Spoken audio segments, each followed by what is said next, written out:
આ કોન્સેપ્ટ એટલા માટે સારો કહું છું કે આના ઉપરથી ભવિષ્યમાં કોઈક વૈજ્ઞાનિકની શોધનું બહુ સમર્થન મળે. કોન્સેપ્ટ છે શું? ધારો કે કોઈ વિદ્યુતભાર લીધા, એને પાથરવા તો પડે, ગોઠવવા પડે, મૂકવા પડે. તો જે રીતે પાથરો છો એ અલગ અલગ ડાયમેન્શન છે. જેમ કે પહેલા આપણે વાત કરીએ વન ડાયમેન્શનની. તો વન ડાયમેન્શન જેને કહેવા માટે આવા શબ્દ આપ્યા કે એને વિદ્યુતભારનું રેખીય વિતરણ કહેવાય. રેખીય ભારનું, તો વિદ્યુતભારનું રેખીય વિતરણ, લિનિયર. પછી આવે છે ટુ ડાયમેન્શન, એટલે રેખીય ની જગ્યાએ પૃષ્ઠ વિતરણ શબ્દ આવશે.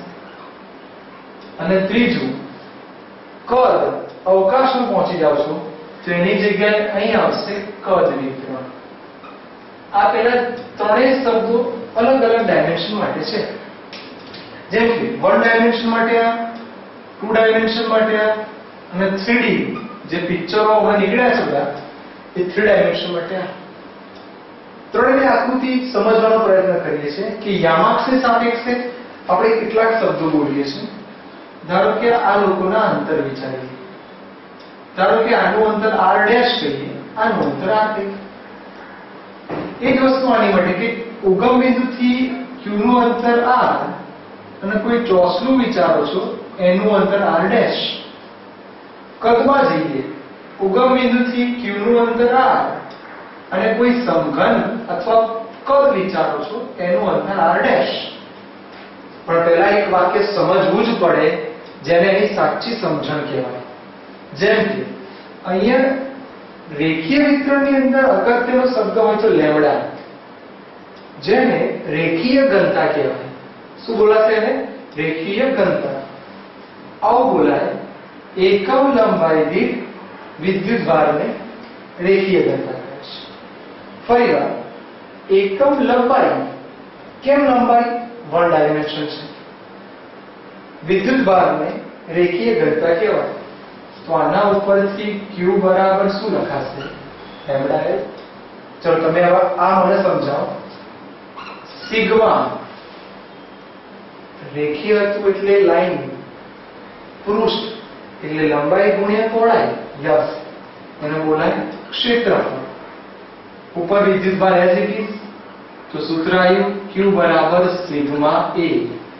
આને કહેવાય પૃષ્ઠ ઘનતા. ચલો અહીંયા કદ ઘનતા એટલે ρ. હવે આ હું નહીં બોલું, q m ના m. વન ડાયમેન્શનમાં લંબાઈ હતી, ટુ ડાયમેન્શનમાં ક્ષેત્રફળ, અને હવે યસ કદ અથવા ઘનફળ. ધેટ ઇમ્પ્લાઇઝ q બરાબર ρ. આટલે સુધી આપણને ખબર પડી ગઈ. હવે આનો યુઝ કરતા શીખીએ. પણ એ પહેલા કેટલીક વાર પૂછાયેલા MCQ આના એકમ.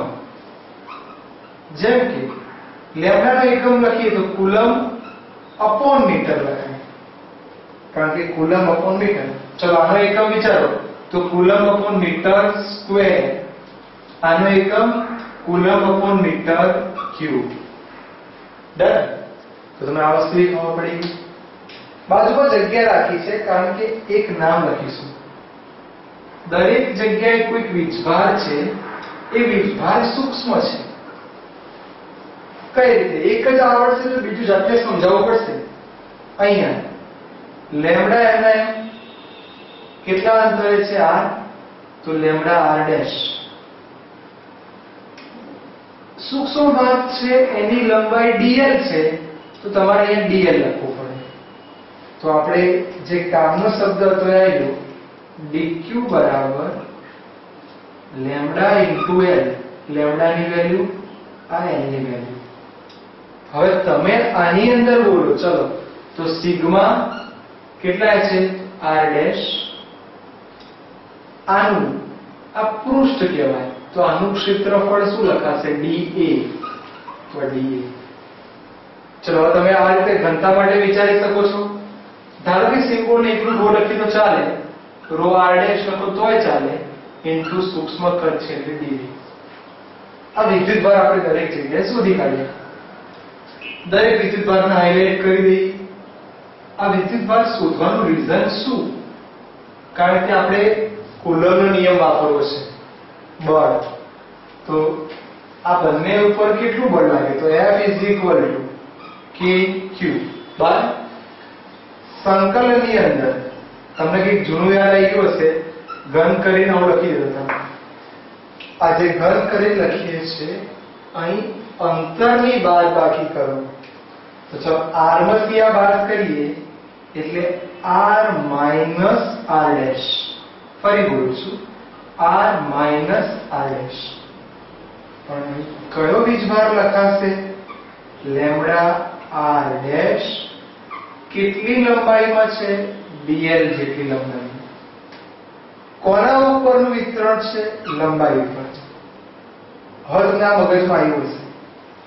ના આવ્યું તો ફરી એકવાર શું કર્યું? તો બળ એટલે kq તો બહાર સંકલન કરી નાખ્યું. કુલ સદિશ સ્વરૂપે છે એટલે આટલી વસ્તુ તો લખવી જ પડે. સદિશ કરી દઈએ.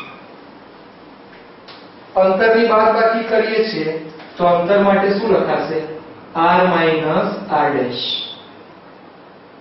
અહીંયા બી r માઈનસ r ડેશ. પણ તમે મને અહીંયા કહો કે અહીંયા વિદ્યુતભાર કેટલો છે? dq જેટલો. તો sigma r dash into yes. ક્ષેત્રફળ છે એટલે dl લખાય. લંબાઈ હતું એટલે dl. હવે આમાં હું l નહીં કરું. Let's try. અને જે વસ્તુ કોમન છે એને લખી દો. f kq સદિશ સંકલન. સદિશનો નિયમ છે એટલે q અને બે લાઈન કોમન. અંતર માટે જેમ બોલે તે રીતે r માઈનસ r ડેશ. ફરી r માઈનસ r ડેશ. જેમ અહીંયા સિગ્મા હતું, અહીંયા રો છે, તો આ સ્ટેપ બેક ટુ લખવું પડે. Rho r dash into dv. પણ તમે ક્યાંક ભૂલ કરી. લંબાઈ હતી એટલે l, પૃષ્ઠ એટલે a સ્મોલ અથવા કેપિટલ, કદ એટલે b. તો આપણે વિદ્યુતભારનું વિતરણ સમજ્યા, એમાં દરેકમાં બળ સમજ્યા. હવે આની અંદર જ જો થોડુંક માઇન્ડ દોડાવો તો વિદ્યુત ક્ષેત્ર વિચારીએ તો દરેક જગ્યાએ હું E લખી નાખું. આ સૂત્ર બેઠું જ આવશે, ખાલી Q આવશે નહીં. આ સૂત્ર બેઠું, ખાલી Q આવશે નહીં. આ સૂત્ર બેઠું, Q આવશે નહીં.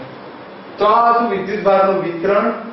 કેટલી રીતે વિતરણ થાય અને કામના 3 SQ અને MCQ. તો આ છે વિદ્યુતભારનું સતત વિતરણ.